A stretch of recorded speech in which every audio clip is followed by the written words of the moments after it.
વિદ્યાર્થી મિત્રો, ભારત સ્વતંત્ર તો બને છે પણ ભારતની સામે કેટલી સમસ્યાઓ આવીને ઊભી રહે છે। તો ચાલો હવે આપણે જોઈએ સ્વતંત્ર બનેલ ભારત અને તેની સમક્ષની તાત્કાલિક સમસ્યાઓ। હિન્દ સ્વતંત્રતા ધારો એટલે ઇન્ડિયન ઇન્ડિપેન્ડન્સ એક્ટ 1947ના પરિણામે હિન્દુસ્તાનની વિભાજિત સ્વતંત્રતા ભારત અને પાકિસ્તાન એ બે દેશોના સ્વરૂપમાં મળે છે। એટલે કે આ ઇન્ડિયન ઇન્ડિપેન્ડન્સ એક્ટથી હિન્દુસ્તાન જે આપણું અભિન્ન અંગ હતું એના બે ટુકડા કરવામાં આવે છે, એક ટુકડો ભારત અને બીજો ટુકડો પાકિસ્તાન। આ ઇમેજની અંદર જે માઉન્ટ બેટને બે ભારતના આપણા ભાગ કરી નાખ્યા હતા એ આપણે જોઈ શકીએ છીએ। ભાગ થઈ ગયા, સ્વતંત્ર બની ગયું, છતાં પણ આ આપણને તાત્કાલિક કઈ સમસ્યાઓ નડી એ આપણે જોઈએ।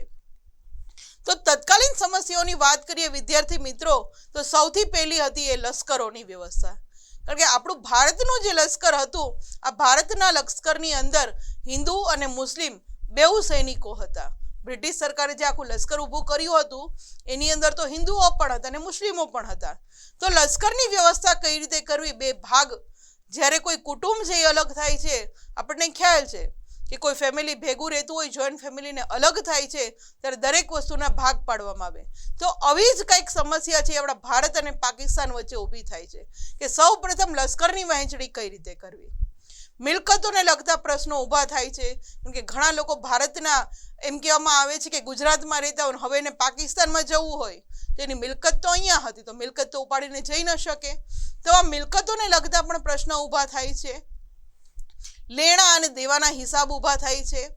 નિરાશ્રિતોને સમસ્યા ઊભા થાય છે, કારણ કે પાકિસ્તાન બલુચિસ્તાન તરફનો ભાગ છે એ પાકિસ્તાનને સોંપવામાં આવ્યો, પણ ત્યાં કોઈ હિન્દુ ફેમિલી રહેતું હોય અને એ ભારત તરફ આવે છે તો ત્યાં એનું મકાન બધું મિલકત છોડીને આવે, તો અહીંયા જે આવશે તો આ નિરાશ્રિતો છે એની કઈ રીતે આપણે ક્યાં એને રાખશો, એ બધી સમસ્યા છે પણ એ ઊભી થાય છે। જાહેર સેવાઓ તથા તે માટેના અધિકારીઓ, વહીવટી તંત્રની વ્યવસ્થા, બધી જ સમસ્યાઓ છે એ તાત્કાલિક રીતે ઊભી થાય છે, કારણ કે અધિકારીઓ હિન્દુ જ હોય એવું તો જરૂરી નહોતી, મુસ્લિમ અધિકારીઓ છે એ પણ ત્યાં જતા રહેવાના હોય તો એની નોકરી છોડી દેશે। આવી કેટલી સમસ્યાઓ છે એ ભારત સમક્ષ આવીને ઊભી રહે છે। ત્યારબાદ કે ભારતની પશ્ચિમે આવેલ પશ્ચિમ પાકિસ્તાન અને પૂર્વ તરફના પૂર્વ પાકિસ્તાનની આંતરરાષ્ટ્રીય સરહદો પણ નક્કી કરવાની હતી। વિદ્યાર્થી મિત્રો, આજે પણ ઘણા સરહદી ગામ એવા છે કે જેના ઘરની ઉપરથી આ રેખા જતી હોય છે। તો ક્યારેક એવું પણ થાય છે કે પોતે રસોડામાં હોય તો હિન્દુસ્તાન ને રૂમમાં જાય તો પાકિસ્તાન, આવી પણ સરહદી ગામ છે। તો આપણે આ ધ્યાનમાં લેવું જોઈએ કે આ જે એમ કહેવામાં આવે છે કે સરહદ નક્કી થઈ એ પણ વ્યવસ્થિત રીતે માઉન્ટ બેટને કરેલી નહોતી। આ ઇમેજની અંદર જે આપણે વાત કરી રહ્યા છીએ કે ભારતને સ્વતંત્રતા તો મળી પણ સાથે કેટલી સમસ્યાઓને ઉકેલ પણ લાવવાનો હતો। પ્રશ્નોના નિરાકરણ માટે માઉન્ટ બેટનના અધ્યક્ષ પદે ભારત અને પાકિસ્તાનના બે મળીને 5 પ્રતિનિધિઓની સમિતિ મળી હતી। માઉન્ટ બેટનને અધ્યક્ષ પદે રાખવામાં આવે છે અને પાકિસ્તાન અને એમ કહેવામાં આવે છે કે હિન્દુસ્તાન, આ બેઉના 2 પ્રતિનિધિઓ, આમ ટોટલ 5 મળીને એક આખી સમિતિ બનાવવામાં આવી અને આ સમિતિ દ્વારા પ્રશ્નોના ઉકેલ માટે સંબંધિત જાણકાર તજજ્ઞોના જુદા પંચો પણ નિયુક્ત કર્યા હતા। અને મતભેદ પ્રસંગે કોઈ મતભેદ ઊભો થાય તો ભારતના પૂર્વ ન્યાયાધીશના અધ્યક્ષ પદે ભારત અને પાકિસ્તાનના એક પ્રતિનિધિઓનું બનેલું લવાદી પંચ પણ નિમવામાં આવ્યું હતું કે કોઈ સમસ્યા ઊભી થાય તો આ પંચ જે નિર્ણય લે એ આખરી ગણવાનો રહેશે। આ ઇમેજની અંદર જે તાત્કાલિક સમસ્યાઓ જે ઊભી થઈ હતી આપણે જોઈ શકીએ છીએ। પંચ જે ચુકાદો આપે તેને આખરી માનવાનું અને બંને રાષ્ટ્રોએ સ્વીકારવાનું એવું નક્કી થાય છે। અને ભારતીય લશ્કરના સરસેનાપતિએ લશ્કર અને લશ્કરી સરસરંજામ જે પણ હતા એનું વિભાજન પણ પૂર્ણ કર્યું હતું અને બ્રિટિશ લશ્કરે ભારતમાંથી વિદાય લીધી। ભારતના જે ત્યાં એ સમયના સરસેનાપતિ હતા એને લશ્કરના પણ ભાગ પાડી દીધા અને લશ્કરના જે કાંઈ સરસરંજામ એટલે કે હથિયારો હતા એના પણ એને ભાગ કરી આપ્યા હતા। લશ્કરી, ન્યાયિક અને વહીવટી વગેરે સેવા આપનાર અધિકારીઓને ભારત પાકિસ્તાન વિકલ્પ સ્વીકારવાની તથા તે સંબંધી પગાર ભથ્થા, નોકરીની સલામતીની પણ ખાતરી અપાઈ હતી।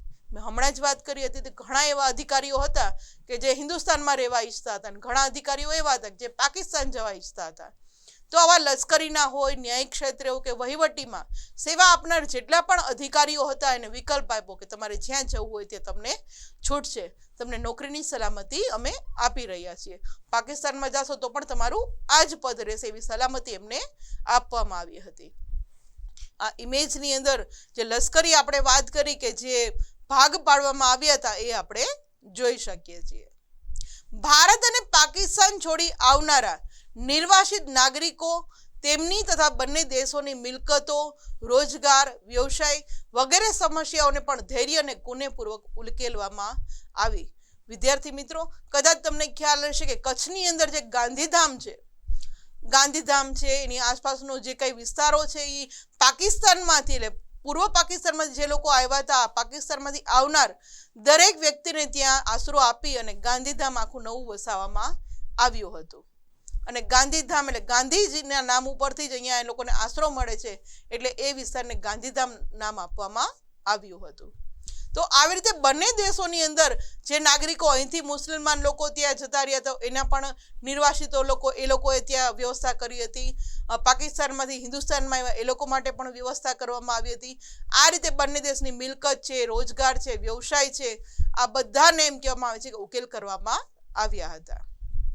આ ઇમેજની અંદર જે આપણે જોઈ શકીએ છીએ, હમણાં જ મેં વાત કરી હતી કે ગદ્દાર પિક્ચરમાં કઈ રીતે ટ્રેનની ઉપર ચડીને પણ લોકો જતા રહીએ છે એ આપણે જોઈ શકીએ છીએ. તો ખરેખર આ જ રીતે વિભાજન સમયે લોકો છે એ એક દેશમાંથી બીજા દેશમાં જતા રહ્યા હતા.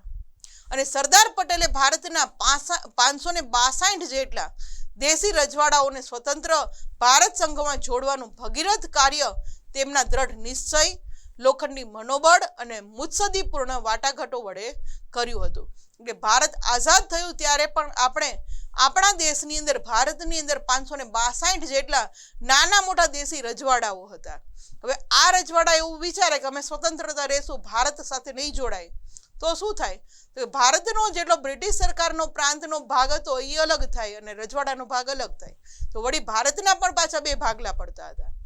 એટલે આપણા સરદાર વલ્લભભાઈ પટેલ છે એ 562 જેટલા દેશી રજવાડાઓને વિનંતી કરે છે, મનાવે છે કે સ્વતંત્રતા ભારત સાથે તમે લોકો પણ જોડાઈ જાઓ એટલે આપણો દેશ છે એ આખે આખો એક બની જાય. તો આવું ભગીરથ કાર્ય કરનાર કોણ હતા? તો કે આપણે સરદાર વલ્લભભાઈ પટેલ. આ ઇમેજની અંદર જે એ દેશી રજવાડાઓ સમક્ષ પોતે જાય છે અને ભારતમાં જોડાવાની જે વિનંતી કરે છે એ આપણે જોઈ શકીએ છીએ. અને જુદા જુદા દેશી રજવાડાઓને મનાવી અને પોતે ભારત સંઘની અંદર એને જોડી આપે છે એ આપણે જોઈ શકીએ છીએ. વિદ્યાર્થી મિત્રો, સૌ પ્રથમ એમ કહેવામાં આવે છે કે દેશી રજવાડાઓ જેટલા પણ હતા એમાં ભારત દેશમાં સૌ પ્રથમ ભાવનગરના રાજા કૃષ્ણકુમાર સિંહજી છે એ આ ભારતની અંદર જોડાવાનું સૌ પ્રથમ કાર્ય